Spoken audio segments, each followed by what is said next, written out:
I still remember the clatter of silverware and the hum of soft jazz drifting through the restaurant, as if the place itself had rehearsed the scene to perfection, like the universe had dimmed its lights and held its breath for my humiliation. I walked in with a smile that my face had learned to perfect, after years of holding this family together. Through storms, they never even saw a smile that hid the exhaustion of being the one who always paid, always understood, always forgave, and always bent until I felt my spine cracking beneath the weight of my own children's expectations. I had booked the table 2 weeks in advance because they said they wanted something nice, something luxurious, something deserving of their time, not mine. They had laughed when I suggested the small cafe near my neighborhood, saying the place smelled old and the chairs looked like they belonged in a retirement home. So I swallowed the sting, opened my purse, and reserved the most expensive restaurant in the city, the kind that made you straighten your clothes and adjust your posture the moment you walked through the door, the kind that gave you a menu without prices, the kind that expects you to pretend that money grows in your bloodstream and flows out effortlessly. My son and daughter were already at the table when I arrived, both glued to their phones as usual, thumbs tapping at invisible worlds that were far more interesting than their mother. My son was wearing that smug grin he always had when he felt superior, leaning back in his chair like royalty who had been inconvenienced by my slight delay. My daughter barely looked up, giving me a short, dry kiss on the cheek that held the warmth of a cold metal spoon. For years I had begged for their time, their attention, their affection. Pieces of them they handed out generously to their friends and partners, but never to the one person who carried them through every fever, every heartbreak, every unpaid bill. I sat down, smoothing my dress, trying to shake the feeling that I was intruding on a life I had created but no longer belonged in. My son spoke first, not a greeting, not a how are you, just a complaint about the restaurant taking too long to bring water. My daughter rolled her eyes and waved a server over with the entitled flick of a wrist she had learned from her friends, who came from homes with gates and gardeners and mothers who didn't work double shifts. I listened to them talk about their lives as if I were a stranger at their table, someone who had simply wandered in from the street to admire their brilliance. They spoke about their plans, their goals, their frustrations, all sprinkled with subtle hints about how expensive everything was and how hard life was for them. It made me wonder if they felt the weight of irony pressing on their bones, sitting in a restaurant I was paying for while complaining about their hardships. They ordered wine, the kind that costs more per bottle than my electricity bill. They ordered appetizers stacked like artwork, plates decorated with sauces painted in strokes I would never dare touch. They ordered entrees that took 2 servers to carry because the chef believed food should be an experience, not sustenance.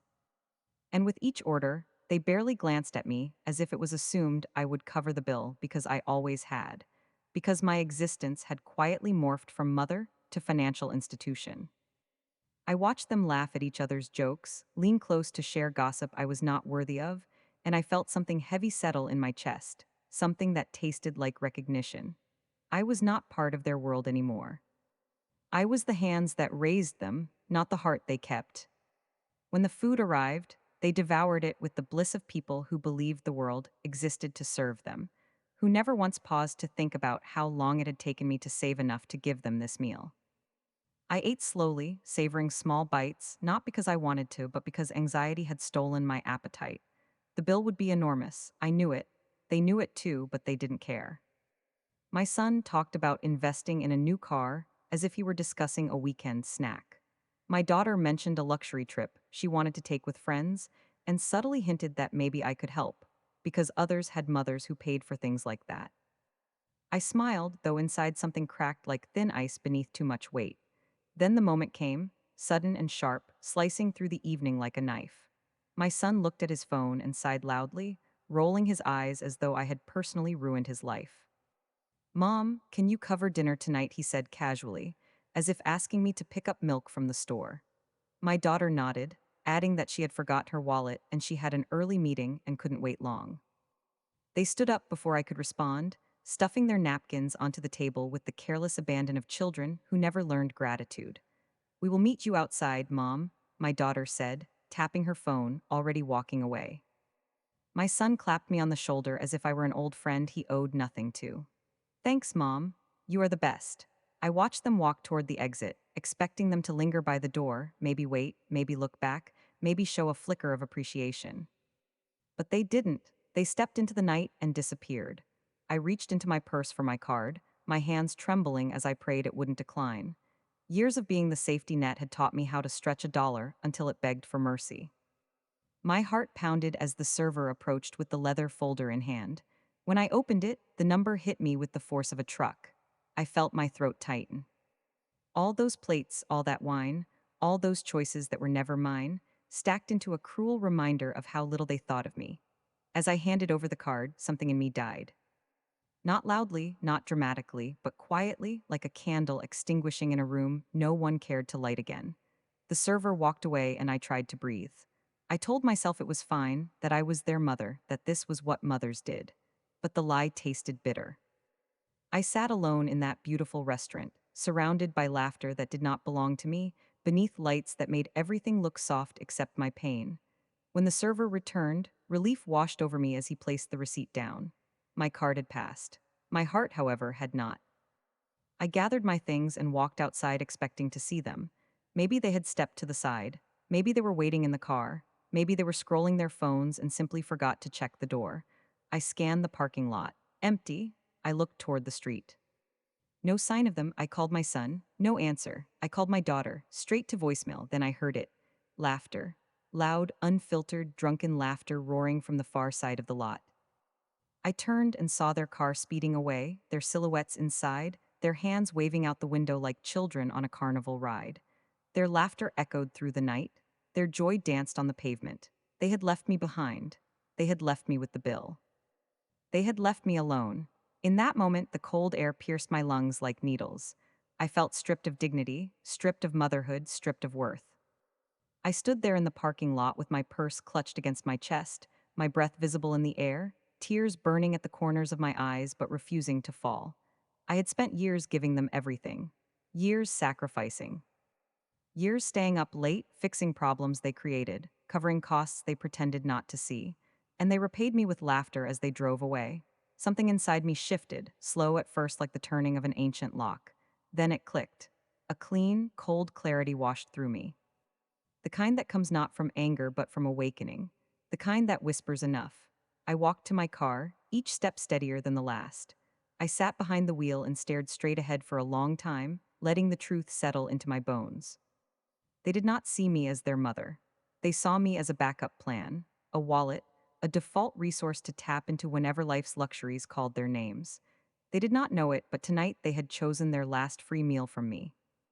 They did not know it, but tonight I became someone else. They did not know it, but the accounts, the leases, the phone bills, the insurance policies, the emergency contacts, the cosign documents, the financial safety nets their entire adult lives were built on, would no longer include my name. Tonight they left me with the bill. Tomorrow I will leave them with the consequences. I did not sleep that night. Sleep would have required a kind of peace I no longer possessed. A softness I had worn thin over the years like a sweater pulled too many times by ungrateful hands. Instead, I sat on the edge of my bed in the single pool of lamplight filling my room, staring at the quiet walls and the framed photographs that had once been my pride, but now felt like accusations. Faces smiling back at me, tiny hands on my cheeks, birthday cakes, school uniforms, scraped knees I kissed better, trophies I clapped for, nights I stayed awake nursing fevers and heartbreaks. Memories that felt warm once, now flickered coldly, as if reminding me that love given without boundaries becomes a currency for people who never learned its value. I sat there with my hands folded in my lap, still feeling the weight of that restaurant bill, still hearing their laughter fade into the night, still tasting the bitter realization that my children no longer saw me as someone deserving of respect, just someone who paid. The sky outside slowly shifted from black to that pale gray light that comes before sunrise, the kind of light that feels more like an ending than a beginning. I stood up and walked into the kitchen, the house silent except for the faint hum of the refrigerator, a sound that had become a companion through the years I had lived alone. I made coffee but did not drink it. I simply watched the steam rise and curl into nothingness. I felt hollow and strangely alert, as if my heart had decided to keep watch for danger long after the threat had passed. But the threat had not passed. It lived under my own roof, carried in the voices of my children, whose needs had always come first, whose crises had dictated the rhythm of my life, whose wants had disguised themselves as necessities. I turned on my laptop and opened the folder that held every document I had once proudly organized for their futures. When they were young, I had put my name on their accounts not to control them, but to guide them. I had cautioned their apartment leases because they could not qualify on their own yet. I had put them on my phone plan when they promised to pay me back but never did. I had kept them on my car insurance because it was cheaper that way and I did not want to see them struggle. I had attached my name to their student loan portals so I could help them track repayment. I had linked my card as backup funding for emergencies that somehow always became nights out, online orders, unnecessary travel. Every mother does these things. But not every mother is repaid by being left alone in a parking lot under the harsh glare of a streetlight while her children laugh and drive away. I opened the first account, my daughter's phone plan. I stared at her name next to mine. I thought of the hundreds of times she called me in tears over missed payments, or lost phones, or broken screens. The times I drove across town to bring her a charger. The times I canceled my own plans so she would not be left without service for even one night. My fingers hovered for a moment and then made the decision my heart had been too afraid to make for years. Remove account holder. Remove payment method. Remove authorization privileges. Remove mother. The system asked for confirmation. I clicked yes. It felt like severing a rope that had been strangling me for years. Next came my son's car insurance. I remembered the day I added him because he cried on the phone saying he could not afford his own plan but needed his car for work. I had believed him. Later, I learned the car was not for work, but for late night drives with friends who used him as recklessly as he used me. His insurance bill was higher because of his age and traffic violations, but I had carried it silently. Not anymore. I opened the account and saw his name glowing beside mine like an accusation. I felt a strange calm wash over me, a calm I had not felt in years. Remove dependent, remove payment card, remove emergency contact, remove access, remove mother. The system asked if I was sure. I clicked yes again. The clock on my stove read 6:14 a.m. It was early, but I felt alive in a way I had not in years, as if I had found a hidden switch in myself and flipped it. The sun began bleeding into the sky through my kitchen window, painting the world in soft orange light that made everything look unreal. It was strange how grief could sharpen the world instead of blurring it. I walked back to my desk and opened the bank account I had once shared with my children when they were in college. A backup account, I had called it then. A safety net. A place they could withdraw money from in case of emergencies. Emergency had always been a subjective term for them, stretching to include hair appointments, last-minute vacations, shopping sprees. I had closed the debit cards years ago, but the account had remained open, my name tethered to theirs, an invisible cord connecting me to their needs. I hovered over the screen, reading the names, and something inside me hardened. Detach user, remove shared access, close account. The bank asked for verification. I typed my password in without hesitation. Every click felt like reclaiming a piece of myself. As the morning continued, I felt the beginnings of a storm rise in my chest. Not a violent one, but the kind that sweeps in quietly and rearranges the landscape forever. I walked to the living room, opened the drawer where I kept all their old documents, the paperwork from their childhood medical records, their school forms, the copies of their social security cards I had safeguarded. I held each one and let the memories wash over me, but instead of warmth, I felt distance. The mother I had been then was someone else, someone who believed love could fix anything, someone who believed sacrifices were seen and appreciated. The woman I was now knew better. I placed the documents back without sentiment. My phone vibrated on the counter, a sound sharp enough to slice through the quiet of the house. I picked it up and stared at the screen. It was my daughter, a text message. She did not write hello. She did not apologize. She wrote only one sentence.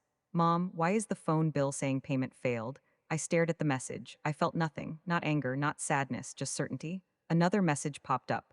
Mom, answer me, the entitlement bleeding through every letter, the impatience. The assumption that I owed her an immediate explanation. I placed the phone down and walked away. Not 10 minutes later, my son called. His voice usually carried that careless tone of a man who believed the world could never deny him anything, but today it was agitated. He said his insurance app was showing a notice saying coverage would lapse in 30 days. He demanded to know what happened. He said my name was on the policy, so I had to fix it. I listened silently, my hand trembling slightly as I pressed the phone against my ear. When he finished speaking, I said only one thing: I am not fixing anything. The line went quiet. He asked if I was feeling all right, as if my refusal to serve was a symptom of illness.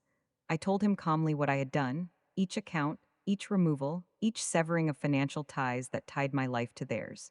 He did not respond with remorse. He responded with anger, outrage, panic. He yelled about how unfair it was, how irresponsible I was being, how he needed that coverage. I listened until I no longer wanted to. Then I ended the call without a word. The silence that followed felt like relief. I walked to the front door and stepped outside into the soft morning air. The world smelled clean and new, as if the universe had reset itself for me. My neighborhood was quiet, the birds just beginning to stir, the breeze brushing against my hair like a promise. For the first time in years, I felt something unfamiliar pulsing through my veins. Freedom, not the dramatic kind, not the loud kind, the quiet kind that slips in through the cracks of long overdue boundaries. Hours later, as the day stretched into its full brightness, I received another call from my daughter. This time her voice was sharper, colder, dripping with the tone she used when she believed she held moral superiority. She asked why I was acting childish. She said leaving me at the restaurant was just a joke. She said I was overreacting. A joke.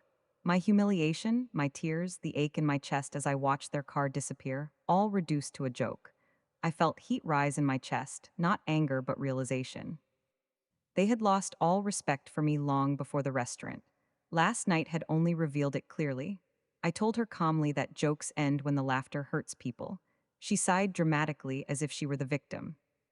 She said she did not have time for this, that she needed me to put my name back on the accounts because she had bills due. I said no. Her breath caught in frustration.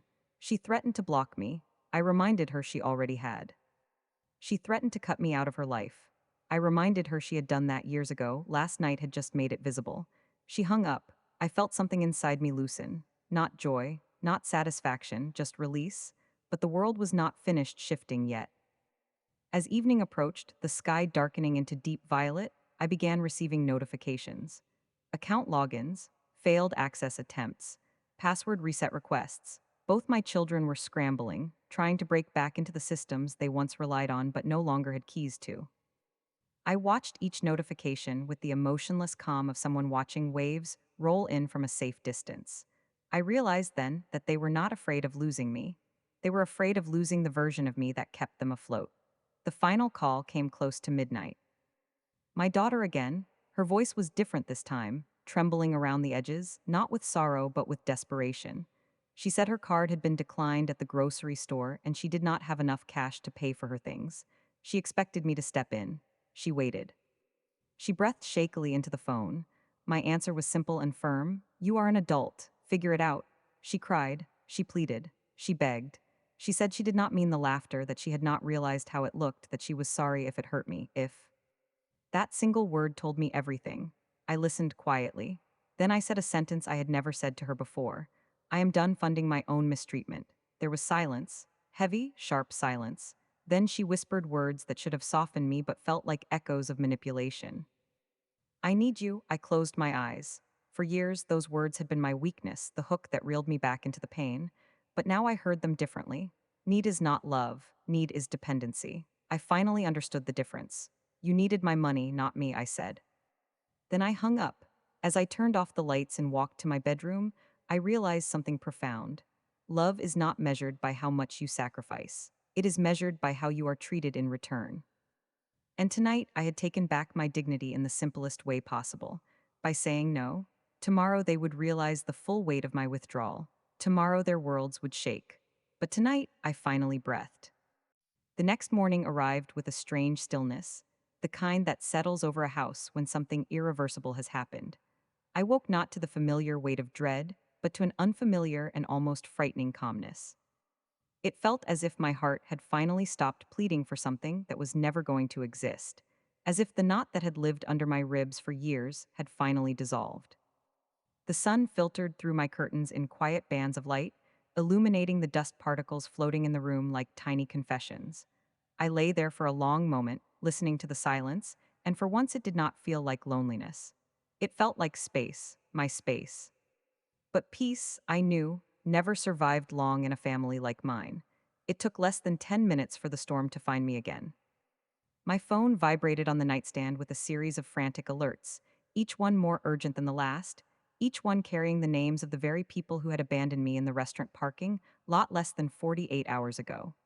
Missed calls, voicemails, messages, my son.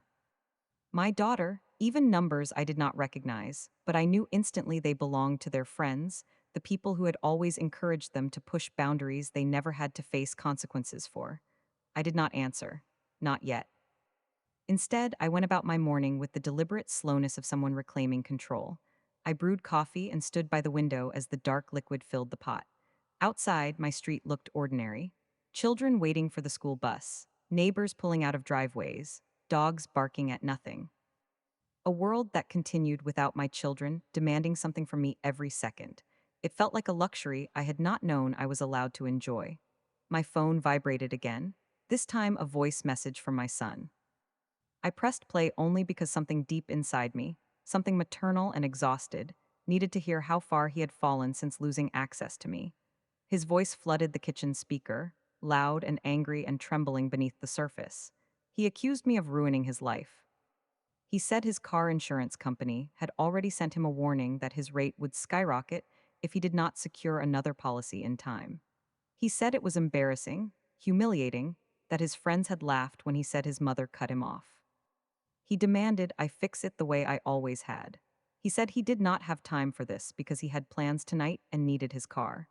I listened with a strange detachment, almost as if I were listening to a stranger ranting on the radio. When the message ended, I poured my coffee, took a slow sip, and replayed it, not to feel hurt, not to consider his perspective, but to acknowledge a truth that had been screaming inside me for years. My son had never once said thank you. My son had never once apologized for anything.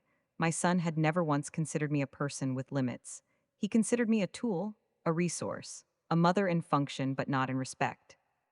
And now that the function was gone, he did not know how to speak to me except through anger. My daughter's messages came next, a different brand of desperation. Her voice cracked under the weight of embarrassment. She said she had tried to call her bank, and they told her the automatic transfers she had set up on her card were failing because the backup payment method was removed. She said her landlord emailed her about a bounced transaction. She said her friends were planning a weekend trip and she had already committed, but now she did not know how she was going to pay her share. She asked me why I was doing this to her. She said I was acting crazy.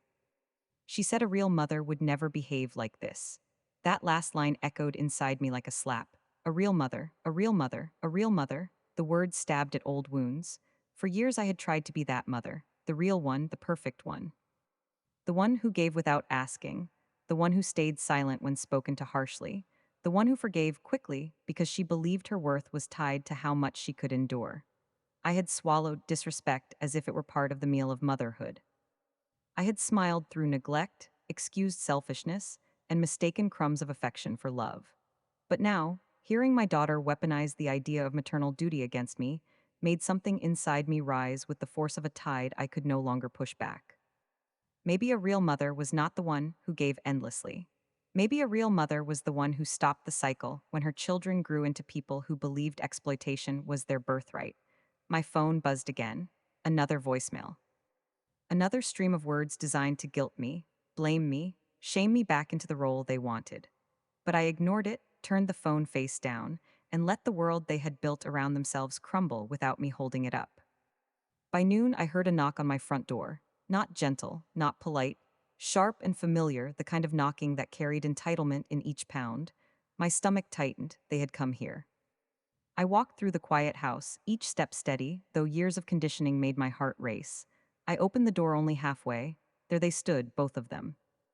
My son with his arms crossed, his jaw tight, his eyes filled with the same smug arrogance he inherited not from genetics, but from a lifetime of me cushioning him from consequences.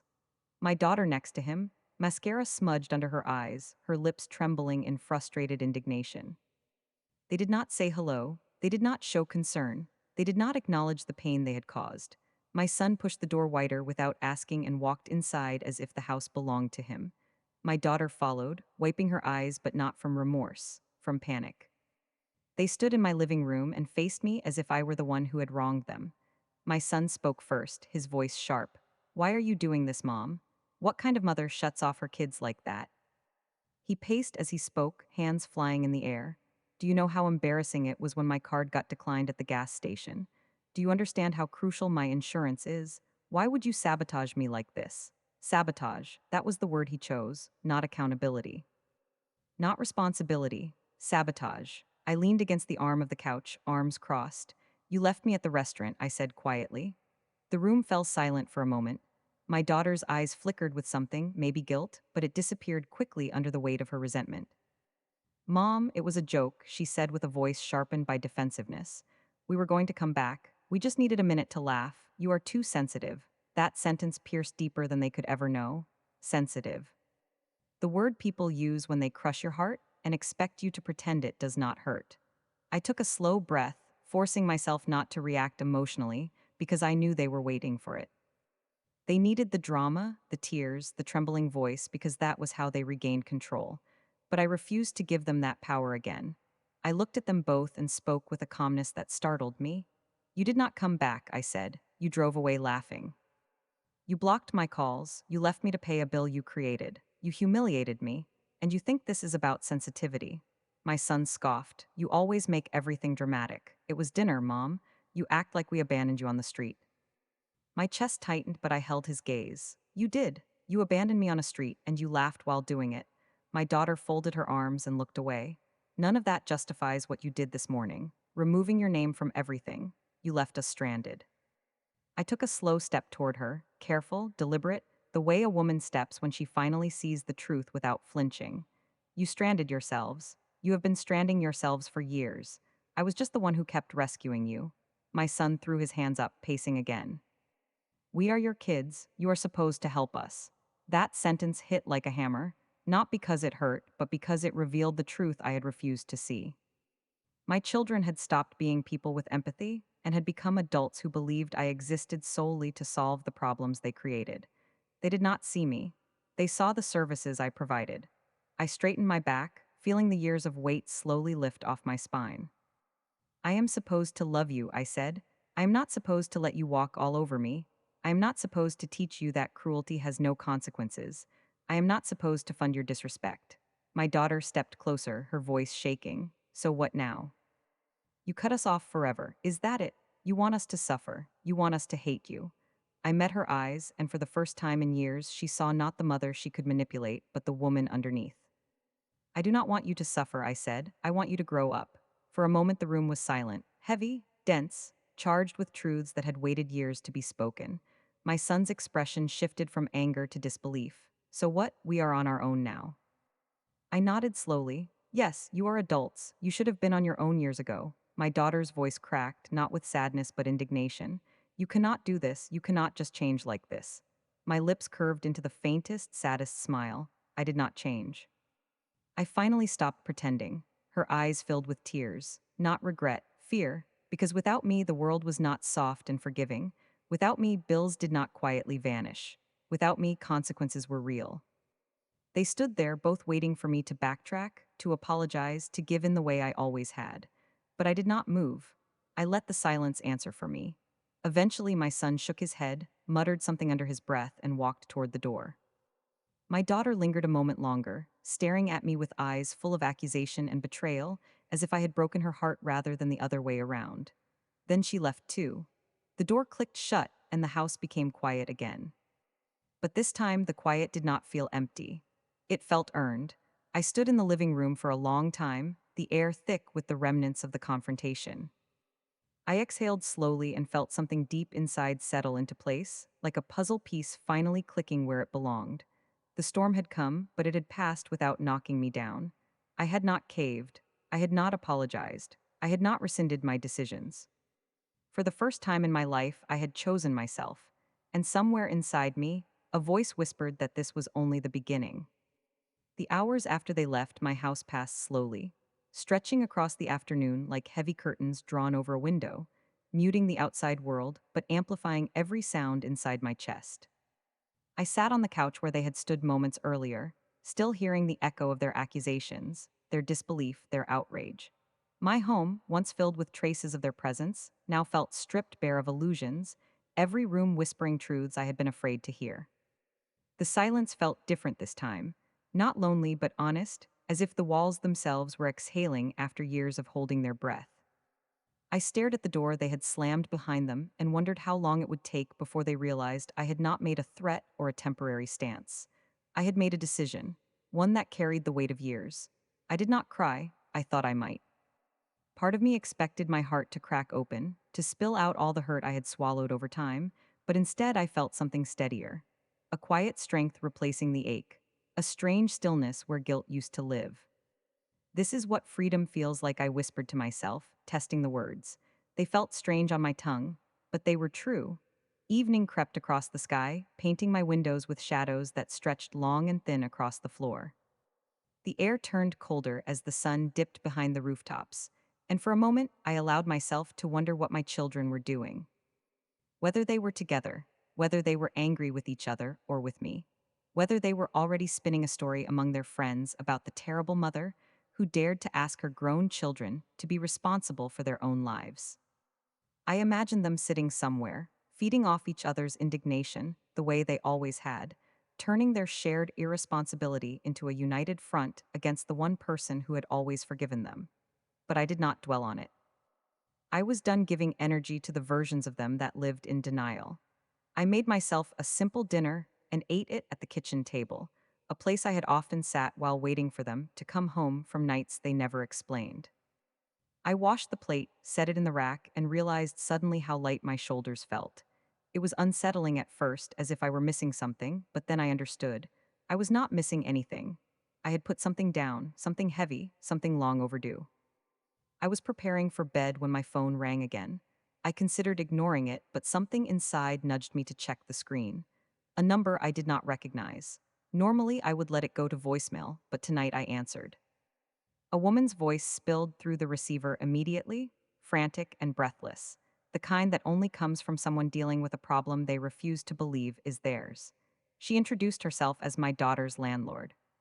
She spoke quickly, explaining that my daughter's rent payment had bounced and she had tried contacting her but had been ignored. She said my daughter had given her my number because I always helped before.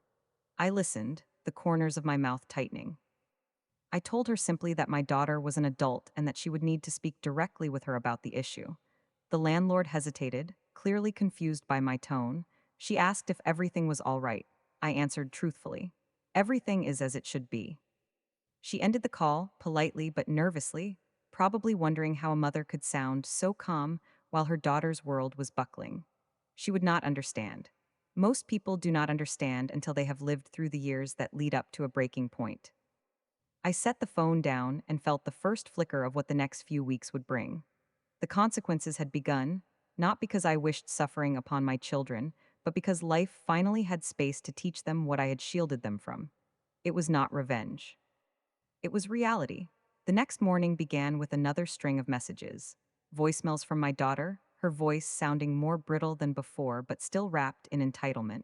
She said she needed help with rent. She said she could not get a hold of her landlord. She said if I cared about her at all, I would fix this. She said it was cruel to leave her struggling. She said I was making things worse. Every sentence was about me, none about herself, none acknowledging what she had done. My son's messages came next, furious, demanding. He said he tried applying for his own insurance, and the rates were insane. He said he needed my name back on his policy immediately. He accused me of ruining his credit by removing myself from accounts he had refused to manage responsibly. He said a good mother would help her children succeed, not set them up to fail. I played one of the messages twice, listening closely to his tone, trying to hear something human beneath the frustration. There was nothing, just panic wrapped in entitlement. I went about my morning without responding.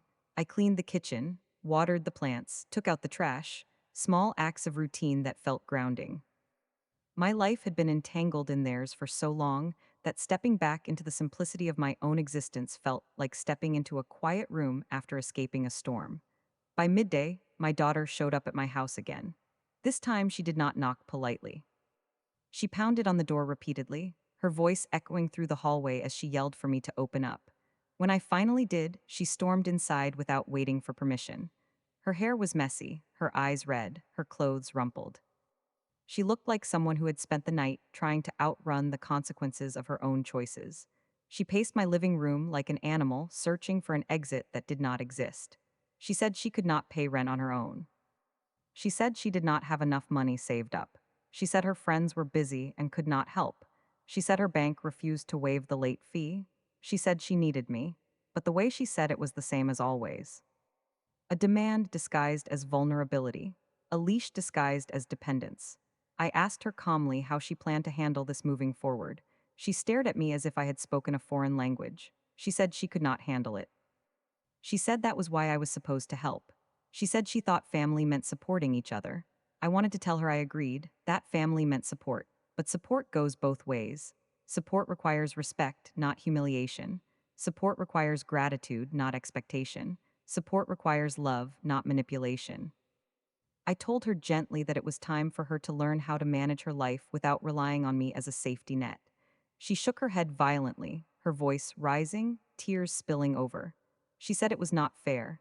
She said I was abandoning her. She said no good mother would do this. That sentence struck me again, but this time it did not wound me. It clarified something deep inside my chest. My children had built an image of me that served their comfort, a mother who sacrificed endlessly. A mother who apologized for setting limits. A mother who accepted disrespect in exchange for crumbs of affection. A mother whose value came from what she could provide, not who she was. I stepped closer to her and spoke quietly, letting each word strike the silence between us. I am not abandoning you, I am letting you stand. There is a difference. She froze, her tears stopped. Her breath caught. She stared at me as if trying to decide whether to scream or collapse. But then she said something that twisted in my chest like a blade. She said I was doing all of this because I wanted revenge for the restaurant. She said I was choosing money over my own children. She said I was punishing them for a mistake. I felt something shift inside me again, but this time it was not painful. It was clarifying, because her words revealed what I had never wanted to admit. They did not believe they had done anything wrong. They thought the betrayal, the humiliation, the laughter as they sped away were minor things. They believed the real sin was me finally saying no. I sat down on the edge of the couch and looked at her with a softness I had not allowed myself to feel for a long time. Not pity, not guilt, understanding. They could not grasp the depth of their actions because they had never been taught accountability. I had shielded them too well from consequences. They had grown into adults who believed love came with unlimited credit. I told her that the restaurant was not the reason. The reason was the years leading up to it, the countless moments of neglect, the disrespect, the entitlement, the expectation that I existed only to serve. I told her the restaurant was not the breaking point. It was simply the moment I finally opened my eyes. She looked away, unable to meet my gaze. She picked at her nails. She sniffed. She asked what she was supposed to do now. Her voice was small, echoed by a fear she did not know how to hide. For the first time in years, I saw my daughter not as the entitled woman she had become, but as the child she once was. Lost. Confused, afraid of a world she had never been forced to navigate alone, I told her calmly that she needed to find a solution.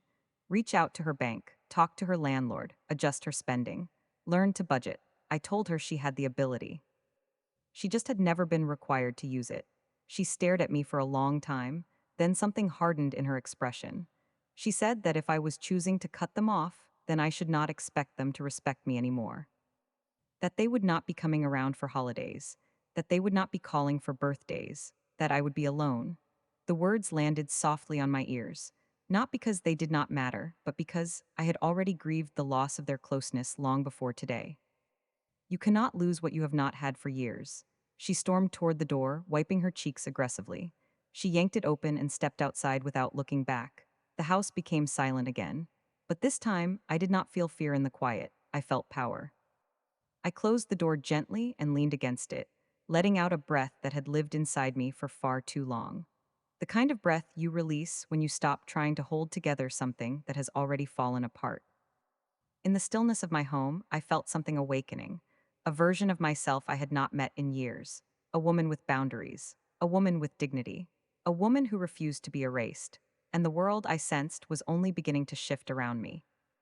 The morning after my daughter stormed out of my house arrived heavy with the weight of everything left unsaid between us.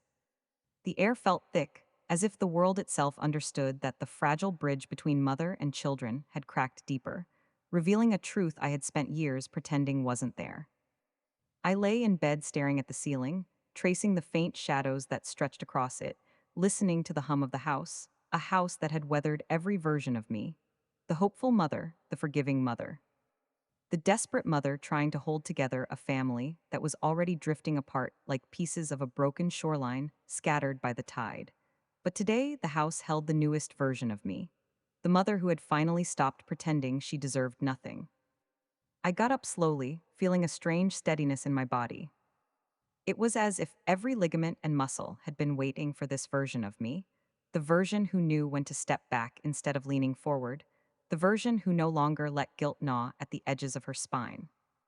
I brewed coffee again and sat at the kitchen table in the same chair I had occupied for years while waiting for my children to come to me in their own time.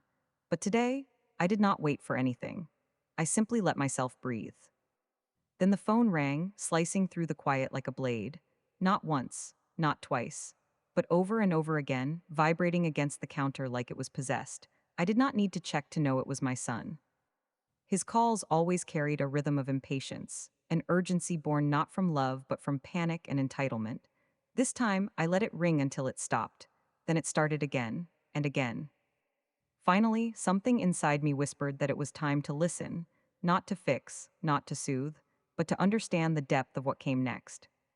When I answered, his voice burst through the speaker, already raised, already angry, already vibrating with the kind of panic that comes from realizing the world no longer bends at your convenience.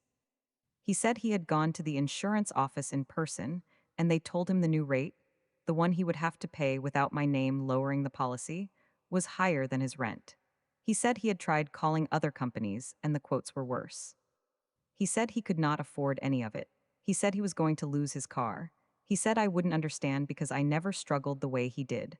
For a moment, I almost laughed, not out of humor, out of disbelief. I had lived my entire life struggling silently, so they would never feel what I did. But years of shielding them had created a distorted lens through which they saw the world. Everything was harder for them because nothing had ever been required of them. I told him calmly that many people pay for their own insurance, that he was not being punished but simply living the life of an adult. He argued louder. He accused me of enjoying his suffering. He said I had become cold. He said the mother who raised him was gone.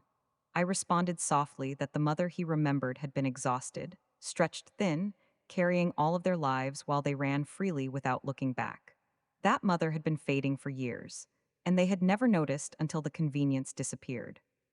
He fell silent for a moment, the silence of a person who cannot argue with truth but refuses to accept it. Then he said something that struck a nerve I did not know I still had. He said if I wanted to teach him a lesson, there were better ways than destroying his life. Destroying his life. That was how he saw this. Not accountability, not responsibility, destruction. I took a deep breath and told him that his life was not being destroyed. It was being rebuilt, but he would have to be the one doing the building now. He responded with a sound halfway between a scoff and a groan, then ended the call abruptly as if hanging up first gave him power. I stared at the phone for a long minute after the call ended, letting his words sink in, not with pain but with clarity.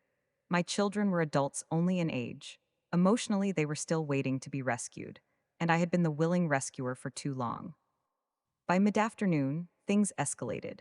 My daughter showed up again, this time with a hard, determined look in her eyes, the kind of determination people wear not when they want reconciliation, but when they want to win. She did not knock. She tried to walk in as she always had, but this time I stepped in front of the door. She froze as if the idea that I might stop her had never crossed her mind.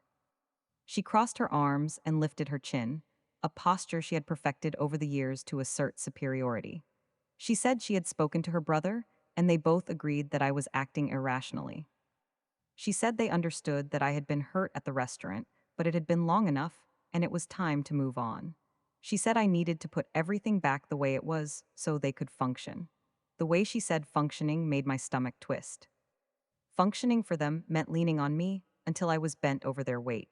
Functioning meant convenience for them and exhaustion for me. Functioning meant swallowing pain so they could avoid discomfort. I asked her calmly whether she understood why I had removed myself. She sighed loudly, dramatically, as if she had been forced to explain something to a stubborn child. She said I had overreacted. She said everyone jokes. She said leaving me at the restaurant was meant to be funny. She said they had planned to circle back but had gotten distracted. She said I should know by now that they sometimes tease. Tease. The word filled my chest with a hot, quiet ache. A mother left alone in a parking lot with tears in her eyes and a bill she could barely afford was a punchline to them. And worse, she expected me to see it the same way. I looked at her and felt the shift. A shift deeper than anger, deeper than heartbreak. It was the realization that my children did not know me. Not really. They knew the version of me who catered to them. Fed them, saved them. But the woman inside that mother had been invisible to them for years. I told her I was not moving anything back. She stared at me, stunned. She tried laughing like I had made a joke in poor taste. But when she saw my face, the laughter drained slowly like water seeping out of a broken container. She told me she needed me, that she could not handle everything alone. That life was harder than I realized. That bills were overwhelming. That responsibilities were crushing. That adulthood felt like drowning. Her voice cracked in a place she could not hide. For a long moment, I felt something old inside me stir. A part of me that remembered rocking her to sleep, wiping tears from her cheeks, kissing scraped knees. A part of me that wanted to pull her close and say it was all right, that I would fix everything. But then another memory rose to meet it. The memory of her laughing as she abandoned me. The memory of their voices fading in the night. The memory of being invisible to the children I had spent my life loving. So I stepped back from the door but did not invite her in. I told her I loved her. That had never changed. But love did not mean rescuing someone from their own choices. Love did not mean funding irresponsibility. Love did not mean allowing myself to be humiliated without consequence. She stood there with her arms wrapped tightly around herself, eyes burning with frustration and fear. She asked how long this would last. I told her it would last until she learned how to stand on her own. She pushed past me with her words, not her body. She said I was cruel. She said I was selfish. She said I was different. She said she did not recognize me anymore. For once, I agreed. I closed the door gently behind her, listening as her footsteps faded down the walkway. I felt the heaviness settle around me again, but this time it felt different. It was not grief. It was release. It was acceptance. As the night unfolded quietly around me, I sat by the window with a cup of tea and realized that the hardest part of motherhood is not loving your children. It is letting them face the world without turning yourself into a shield. It is watching them stumble without rushing to catch them. It is understanding that sometimes the only way to save them is to step back. Outside, the streetlights flickered on one by one, casting a warm glow across the neighborhood. I watched the light and felt something peaceful settle inside me. The world was changing. My children were changing. And for the first time in a long time, I was changing too. But none of us were prepared for what would come next. The next days arrived one after the other with a relentless heaviness, like the world had slowed just enough for me to feel every consequence unfolding in real time. I woke each morning expecting guilt to creep in, expecting regret to claw at the edges of my mind, the way it always had whenever I dared to draw a boundary. But instead, I felt a strange steadiness settling deeper in my bones with every sunrise. It surprised me, this lack of collapse. All my life, I had believed that without sacrificing myself, without bending to every demand my children made, I would crumble into pieces. But now, after finally stepping away from the endless cycle of rescuing them, I felt more whole than I had in years.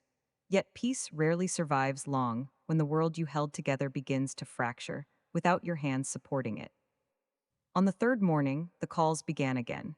Not frantic this time, but calculated, planned, coordinated as if my children had spent the night designing a strategy to break me down. My son left a message saying he needed to talk urgently, that he had gotten into a situation at work involving his car, and he needed insurance immediately. He said they were threatening to suspend him.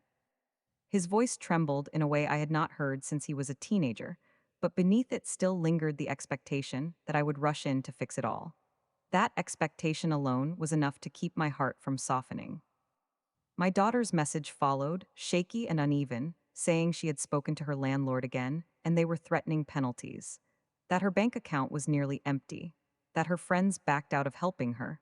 That she felt like she was drowning. Her words quivered with fear, but they still carried the familiar assumption that I would give in. It was always the same melody beneath every plea, the one that whispered, "Mother, will fix it." I spent the morning cleaning, vacuuming the hall, wiping down the counters, opening windows to let fresh air in. The simple act of caring for my own space gave me a clarity I had not expected. Caring for myself had always come last, tucked behind the endless list of tasks my children created for me. Now, as I scrubbed the quiet corners of my home, I realized how much of my life had been spent managing chaos that did not belong to me. It felt almost sacred to reclaim that time. In the afternoon, as I folded laundry in the living room, a car pulled into my driveway. The familiar sound of my son's engine made my heart thud once, sharply, before settling again. I watched him through the window as he stepped out of the car, shoulders tense, jaw clenched. He looked older somehow, not in years, but in the way a person looks when the world finally refuses to bend for them. He did not knock softly. He hammered on the door, the sound echoing through the house like an accusation. I opened it only halfway. He pushed forward as usual, attempting to force his way inside, but this time I held my ground. His eyes widened, shocked that the door did not move for him. It was the first crack in the armor of entitlement he had worn his entire life. He asked why I was doing this. His voice was loud and shaking, his frustration spilling over into every word. He said his job depended on having his car insured. He said he could not afford the new rates. He said he had spent hours calling companies. He said no one would help him. He said he did not understand why I would let him suffer. That word again? Suffer, as if learning responsibility was a punishment. As if consequences were cruelty, as if adulthood was optional for him. I stepped back from the door and motioned for him to sit, but he refused, pacing instead, running his hands through his hair in frantic movements that reminded me of a child throwing a tantrum when denied a toy. He said everything had gone wrong since I pulled away. He said he felt cursed. He said maybe I wanted him to fail. His voice cracked on the last word, revealing a vulnerability he had never allowed me to see. But even then, beneath the trembling, I heard blame. Always blame, never reflection. I asked him gently what his plan was. He stared at me as if I had asked him a question in a language he had never learned. A plan? My son had never needed one. I had been the plan. Every time he faltered, I patched the holes in his life so he never had to face the consequences of his choices. Now that I had stepped back, the holes had grown until he stood surrounded by a life he did not know how to navigate. He said he could not do this. He said life was too hard. He said responsibilities were too much. He said adulthood was overwhelming. I listened, and something inside me shifted. I realized then that I had not only shielded him from consequences, I had also robbed him of resilience. Not intentionally, not knowingly, but through love that had grown distorted over time, a love that protected too much and expected too little. I told him softly that struggling was part of growing, that everyone goes through the same thing, that learning to stand is painful but necessary. He yelled that I did not understand, that I had never struggled, that I had always had things easy. The irony of that statement hit so hard I almost lost my breath. Easy. I had raised two children alone. I had worked two jobs to keep us afloat. I had cried into my pillow when they slept, terrified I would fail them. I had sacrificed dreams, dinners, sleep, health, everything. Easy was the one thing my life had never been, but I did not correct him. I simply looked at him and spoke with the steady voice of a woman who had stopped begging to be seen. Your struggle does not erase mine, and my struggle does not excuse yours. He stared at me, stunned. He had never heard boundaries from my mouth before. They sounded foreign to him, like words spoken by a stranger. For a moment, his eyes softened, as if he might finally understand. But then fear returned to his expression and hardened into defensiveness. He said if I loved him, I would help him. He said this was not what family did. He said I was heartless. I stepped toward him, close enough to see the small tremor in his jaw. I told him that love is not measured by how much suffering you swallow for someone else. Love is measured by how you teach them to survive without destroying yourself in the process. He opened his mouth to argue, but no words came out. He simply shook his head and walked out of the house, slamming the door behind him. The quiet that followed was suffocating at first. It pressed against my skin like a reminder that I had pushed my children further away.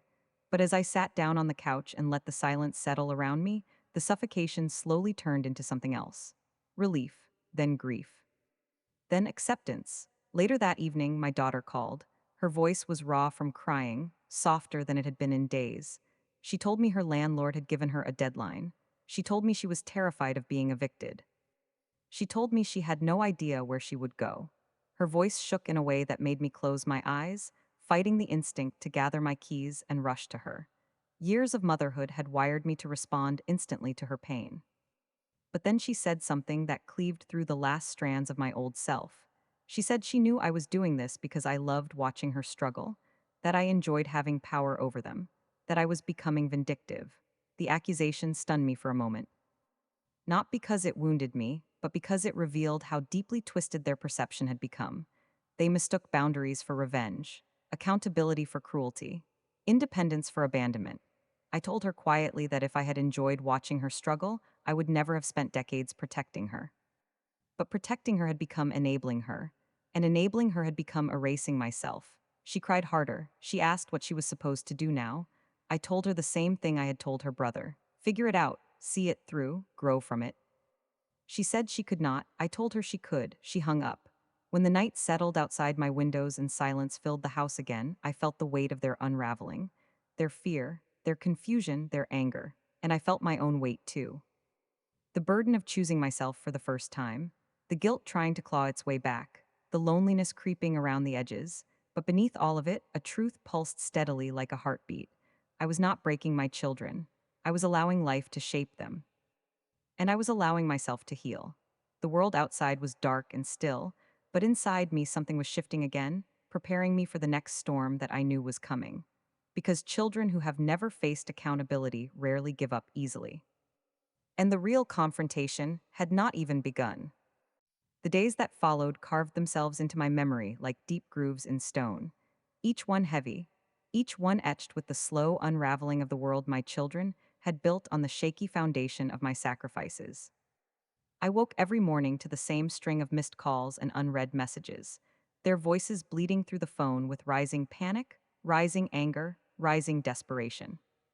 It felt like watching a dam break behind glass, unable to intervene even if I wanted to, forced to witness the water rush out and expose everything they had never learned to contain. The first few days were all demands and arguments, accusations flung like stones at my chest.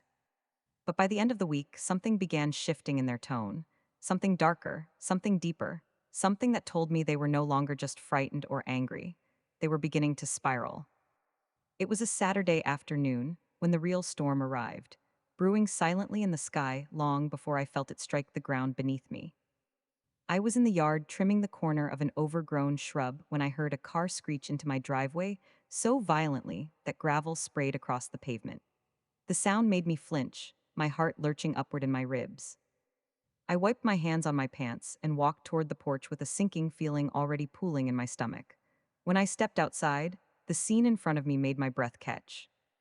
My son was sitting in his car, both hands gripping the steering wheel, his face twisted with a mixture of fury and exhaustion.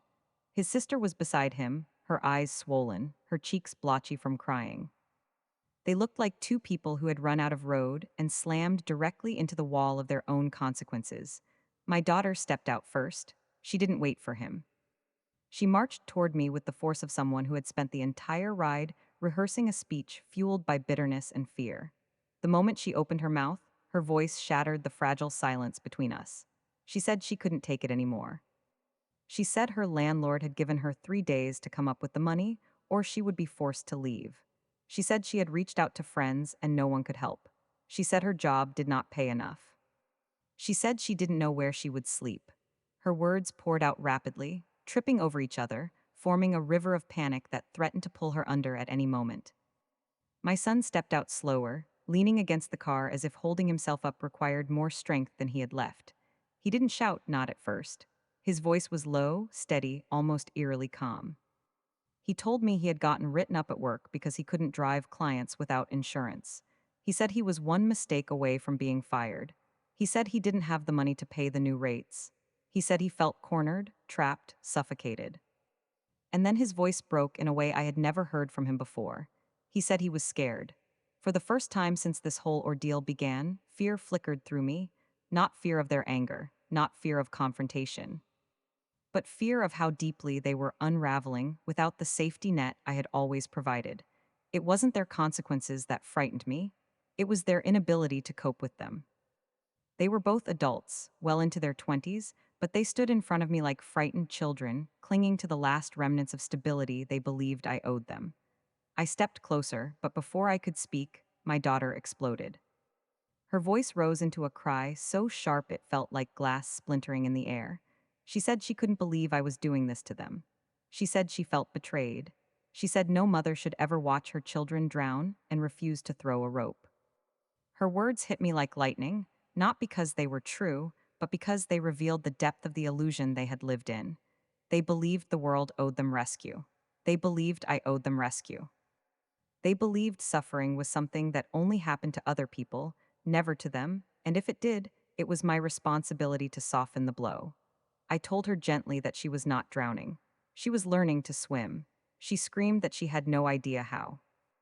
And for a moment, I saw not the entitled adult who had left me at a restaurant and laughed, but the small child she had once been, standing on the edge of a pool with fear in her eyes, begging me to hold her hand.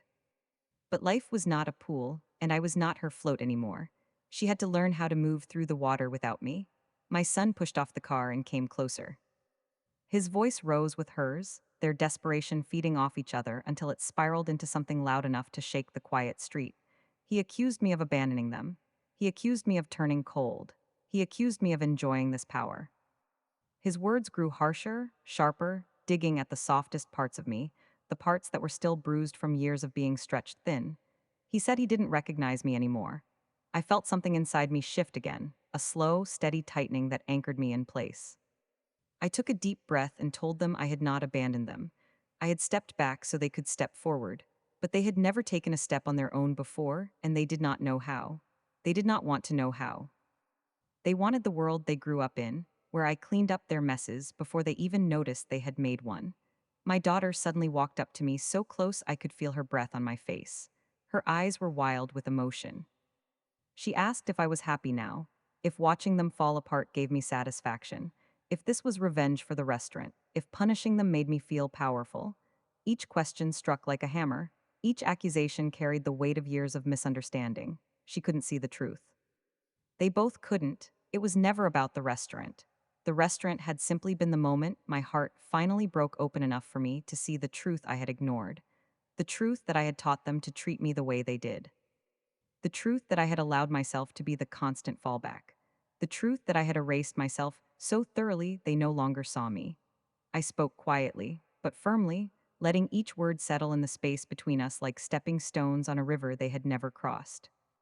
I told them that love without boundaries is not love. It is self-destruction. I told them that parents do not exist to shield their grown children from life. I told them they would never learn strength if I kept protecting them from struggle. I told them I would not apologize for choosing myself after years of choosing them. My son's face crumpled, not in understanding, but in anger that softened into something nearly indistinguishable from heartbreak. He said he wished he had never come. My daughter wiped her eyes aggressively and told me she hoped I enjoyed being alone because they were done trying. She said if this was who I wanted to become, I shouldn't expect to be part of their lives when they stood back up. Her voice trembled on the last words, but she masked it with bitterness. They both turned and walked toward the car without looking back. The sound of the engine roaring to life echoed down the street, and then they were gone, leaving behind a silence so thick it felt like a physical presence settling into my chest. I stood there on the porch long after their car disappeared, long after the rumble of the engine faded, long after the dust settled. My hands were trembling. My heart was pounding, not from fear, not from regret, but from the magnitude of what had just happened. I had not just broken a cycle. I had shattered it. And now the pieces lay scattered at my feet, sharp and shimmering, reflecting all the years I had spent being a version of myself that had nearly destroyed me. The sky shifted above me, dark clouds rolling in slowly, silently. A storm was coming, outside and inside. I could feel it. My children were spiraling faster than I had imagined. And the world they knew, the world that had always caught them, was gone. Inside the house, the quiet felt heavier than ever. I walked to the kitchen and sat at the table, my hands clasped together, my breath shaky but steadying with each inhale. I thought about the mother I had been, the mother they still wanted, the mother I would never be again. And beneath all the noise of the day, beneath the shouting and accusations, beneath their crumbling foundations, one truth pulsed quietly inside me. Growth begins where comfort ends, and none of us had reached the end yet. The week that followed their outburst unfolded like a slow collision I could see coming, but could not stop. A collision that had been building for years beneath the surface of our family, without any of us acknowledging the cracks. I found myself moving through the days in a strange quiet, a kind of suspended stillness that felt both unnatural and necessary. I woke each morning with a heaviness in my chest, not regret but grief for the roles we had all played and the ones we had finally outgrown. My house felt different, quieter than ever, as if the walls themselves were listening, waiting, holding their breath for what was coming next. And I felt it coming, that shift in the air, that pressure building like a storm rising from the ground instead of the sky. For days I didn't hear from either of them. Not a call, not a message, not a knock on the door. The silence was jarring at first, a sharp contrast to the chaos they had flooded me with before, but eventually it settled into something I could tolerate, something almost peaceful. But every night, as I climbed into bed, that silence hummed with the weight of what I knew was happening in the shadows of their own unraveling lives. They were hitting walls they had never learned to climb. They were facing consequences they had always escaped. They were confronting the versions of themselves that had been cushioned by my sacrifices for too long. One evening, just as the sun dipped below the rooftops and the sky deepened into a shade of bruised blue, my phone buzzed with a message that made my breath catch. It wasn't from my son or daughter, it was from a number I didn't recognize. I hesitated before opening it, my stomach tightening like a fist. When I finally tapped the screen, a single sentence appeared. Your son got into an accident. He's at the hospital. The words hit me so hard I felt the room tilt. My breath froze, suspended in my chest as if someone had reached inside me and clenched every part of me in their grip. I stared at the message, my heart pounding loud enough to drown out every other sound. For a moment I felt everything and nothing at once, shock and fear colliding so violently, it left me frozen in place. I called the number immediately, my hands trembling so badly I almost dropped the phone. A woman answered, her voice calm but strained, explaining that she had witnessed the accident and that my son was conscious but shaken. She said he had been driving slowly because he was afraid to take the highway without insurance. She said another driver had hit him while changing lanes too fast. She said he had asked her to call me, even though he had been insistent for days that he was done with me. I thanked her and rushed out the door, barely remembering to grab my keys. The drive to the hospital felt endless, each red light scraping against my nerves like sandpaper. My mind raced in every direction, replaying every moment of the last weeks in a loop that twisted my insides. His anger, his accusations, his pain, my boundaries, my resolve, and now this.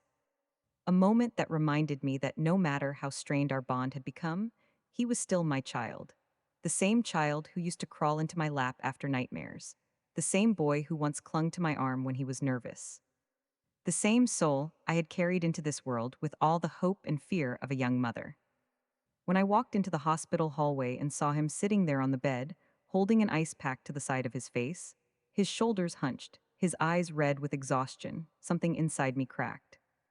Not in the way it used to, not in a way that made me rush to fix everything, but in a way that reminded me that love does not disappear. It only changes shape. He looked up at me with a mixture of shock and relief, his eyes widening as if he had not actually expected me to come. For a moment, we just stared at each other, suspended between the past and the present, between the versions of us we used to be and the ones we were becoming. Then he swallowed hard and looked away, unable to meet my gaze for long. I walked to his bedside slowly, my heart pounding in a rhythm that felt both familiar and foreign. I asked him if he was all right, and he nodded stiffly. He told me the doctors said he was lucky. Bruises, scrapes, nothing broken, nothing life altering. But the fear in his eyes told me the accident had shaken him in ways he didn't know how to express. He had always been reckless with his life, reckless with mine, reckless with all the things he assumed would always be there. But there was something different in him now, a vulnerability he had never allowed me to see. For a long moment, he didn't speak. Then his voice broke open in a way I had not heard since he was a boy. He said he had been terrified. Not just of the accident, but of what came after the bills, the consequences, the reality of having no safety net. He said he realized in the moment of impact how unprepared he was for life on his own. He said the fear was so sharp it felt like the world was closing in on him. My heart clenched at his words, but I stayed quiet, letting him speak, letting him unravel the pieces he had been holding too tightly. And then he said something that made my breath stop. He said he didn't blame me anymore. The silence that followed was thick and fragile, like a trembling glass held too tightly between two shaking hands. He said he had spent the past week angry because anger was easier than admitting he had failed himself. He said he had been furious because I had always stepped in and saved him before. He said he had never realized how much he relied on me until I stepped back. And he said something that took all the air from the room. He said he had never understood how much he had hurt me until he imagined what it would feel like if someone he loved left him alone the way he had left me that night. He said he kept replaying it in his mind, realizing the cruelty of it only when he felt powerless himself. Then he looked at me with eyes that finally reflected the truth he had always avoided. He said he was sorry. Not the rushed sorry he used to say to end arguments, not the manipulative sorry meant to guilt me. A real one, a raw one, a heavy one that carried years of unspoken weight. I sat beside him and let the apology settle into my bones, warm and heavy. I didn't rush to forgive, I didn't rush to comfort. I simply sat with him, letting the moment be what it was, a beginning, fragile, unexpected, real. When we left the hospital, he walked slowly beside me, not because he needed help, but because something in him had finally cracked open enough to let humility seep through. He hugged me in the parking lot, not with the stiffness of obligation, but with a quiet trembling that told me he had seen his own reflection clearly for the first time. But the storm was not over. Because when I returned home that night, exhausted and shaken, I found my daughter waiting on my porch. Her arms were crossed, her expression hardened by everything she had been holding inside. And the moment she saw me step out of the car, her eyes flashed with a rage that told me something had shattered inside her too. And whatever she had come to say would change everything. She was waiting for me like a shadow carved out of anger and fear, standing stiffly on the porch with her jaw locked so tightly I could see the muscles trembling beneath her skin. The porch light cast sharp lines across her face, making her look older, harsher, more fragile than the version of her I had last seen. When I stepped out of the car and closed the door, the sound echoed in the quiet night like a prelude to a storm. She didn't move, she didn't blink. She just stared at me with eyes that held a cocktail of confusion, resentment, and something deeper that I couldn't name yet. I walked toward her slowly, the air between us thick enough to swallow. She finally took a step forward, and her voice rose before I could greet her, cracking under the weight of everything she hadn't allowed herself to feel. She said she knew about the accident. She said she knew her brother had called me from the hospital. She said she knew I had gone to him when he needed me despite everything. Her voice trembled as she asked why I had run to him, but not to her when she was falling apart. The accusation struck me with brutal clarity. She wasn't just angry, she felt abandoned. She felt left behind. And perhaps, beneath all the layers of entitlement and defiance, she felt terrified that love had limits she was only now discovering. I stepped closer, but she backed away as if the air itself burned her. She said she had always been the one who hid her pain the most, the one who pretended she was fine so she didn't burden me, the one who tried to act strong. But when she finally needed help and I refused, it felt like the world had ended beneath her feet. Her voice rose again, louder, breaking at the edges. She said she didn't understand how I could choose that moment, of all moments, to let her fall. She said she had never felt so alone. She said she hated me for it and needed me for it at the same time, and it was tearing her apart. I listened to every word, letting each one sink into my chest with a weight that pulled at memories I had buried. The memory of her as a little girl clutching my hand in a crowded store. The memory of her calling me after every heartbreak. The memory of her turning into someone I barely recognized because she believed being independent meant pushing away softness, but clinging to convenience. I realized then that her anger was not truly about the money, or the rent, or the boundaries. It was about something much older, something rooted in years of feeling overshadowed by her brother's louder needs. She had always felt she had to be the strong one, the self sufficient one, the one who did not crumble. She had built a facade so solid she fooled even herself. But the truth had finally cracked through the surface. When I tried to speak, she cut me off again, her voice rising into a raw cry. She said she felt like she was losing both of us, that I had turned into someone who didn't love her anymore, that she had watched me rush to her brother's side, and all she could think was that I had chosen him, that even in their failures, he still got more of me. And when she said those words, something inside me unraveled, something I had never admitted even to myself. Her pain wasn't about entitlement. It was about longing. Longing for a kind of love she felt she had never received in the same measure. I stepped toward her again, slowly this time, not as a mother trying to fix things, but as a woman who had been broken in her own ways. I told her that going to her brother in the hospital wasn't about choosing him. It was about fear. Fear of losing a child. Fear of a call that could have been worse. Fear that reminded me of a night years ago when she herself had been sick with a fever that scared me so badly I slept on her floor to hear her breathing. I told her love doesn't divide between children. It stretches and bends and sometimes breaks the mother holding it. Her tears spilled then, not the dramatic ones she threw during arguments, but the quiet ones she had held back for too long. She stood there shaking, her anger collapsing into grief, and after days of keeping my distance, I finally closed the space between us. I wrapped my arms around her gently, and for a moment she stayed frozen as if the hug was too unfamiliar. Then her shoulders collapsed against me, her body trembling as she cried into my chest like she had when she was small. I held her until her sobs softened into ragged breaths and her hands clutched the back of my shirt as if afraid I would disappear. She whispered that she didn't know how to be an adult without leaning on me. She whispered that she hated how dependent she had become. She whispered that she resented herself for it as much as she resented me. She whispered that she didn't know who she was without someone catching her every fall. I stroked her hair and told her softly that no one knows how to be an adult in the beginning. Everyone stumbles, everyone fails, everyone feels lost. I told her the only difference between her and the world was that she had never been allowed to learn those lessons because I had always stepped in. She pulled back slowly and stared at me through watery eyes. She asked if I could help her just this once. Not with money, not with accounts, but with understanding how to begin, how to pick up the pieces of a life she had never learned to carry by herself. Her voice cracked when she asked if I could guide her without saving her. And that was the moment I realized the shift that had taken weeks to form had finally taken root. She didn't want the old version of me. She wanted the mother who taught, not the mother who rescued. She wanted to stand on her own feet but didn't know where to place them first. I told her yes. Yes, I could guide her. Yes, I could support her. Yes, I could stand beside her. But I would never erase myself again.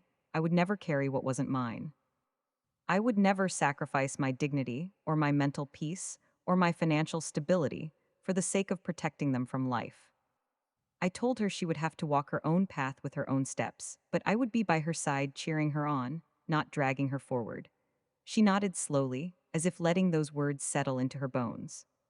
She wiped her cheeks, took a deep breath, and said she was willing to try, that she was willing to face the mess she had created, that she was willing to learn. And when she said it, I felt something inside me loosen, something I had been holding tightly for too long. Later that night, after she finally went home with a heart a little less heavy and a mind a little clearer, I sat on my couch and stared at the quiet house around me. My son had apologized. My daughter had broken open in front of me. And for the first time in years, I felt the family shifting not backward into dependency, but forward into something unfamiliar and honest. But there was still one thing left unfinished: the accounts I had removed myself from, the financial ties I had severed, the codependent chains I had cut. I thought about whether I should restore any of it, whether I should soften my stance now that they had shown some cracks of humility. But then I realized something vital. Change is fragile at first. It needs discomfort to grow, It needs space. It needs responsibility. If I rushed back to fix everything now, they would revert. They would forget the lessons life had begun to carve into them. They would slip back into the safety of my sacrifices, and that would kill everything we had just rebuilt. So I made a decision. I would help them emotionally. I would help them learn. I would help them find their strength. But I would never again be the foundation of their survival.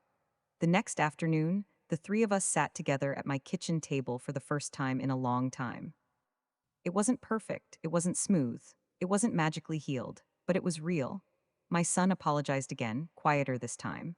My daughter admitted her fear instead of hiding behind anger, and I told them both that I loved them, but love required respect, boundaries, and accountability.